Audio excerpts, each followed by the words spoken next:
Поселок чужих домов, так местные жители сами называют когда-то кипящий жизнью населенный пункт. Село, граничащее с Песками, Первомайское. Тут жили работники донецких заводов и других предприятий. Еще 1,5 года назад тут было около 2000 людей, сейчас не более 100. Большинство уехали в Россию. Не может быть даже не по собственной воле туда, но выезд был только в ту сторону. Там шли бои на Карловке. Туда уже практически выехать невозможно было. Те, кто в Россию уезжать не захотел, остались здесь, в Первомайском и в Песках. Когда были интенсивные бои, жили в подвалах. После затишья пытались восстановить свои разрушенные дома. Но с приходом зимы это стало невозможно, и пришлось искать более теплое жилье.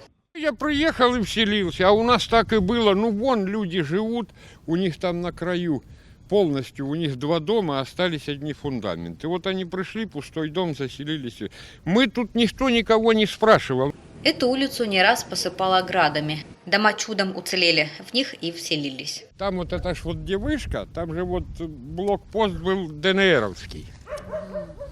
Их били неделю целую. А потом, когда наши зашли, стали там же блокпостом. ДНРовцы постоянно обстреливали. Валентин со своей женой вселились в недостроенный дом, соорудили печку, обустроили одну комнату и забрали с улицы бродячих котов. Живут супруги на пенсию, работы в поселке нет. Мы, допустим, мою пенсию нам оставляем, там хлеб купить, там сахар, ну, может, вкусности какие-то. А вот он у меня шахтер, мы пенсию все отправляем в Луцк, потому что там дочка живет в гостинице с 2 внуками.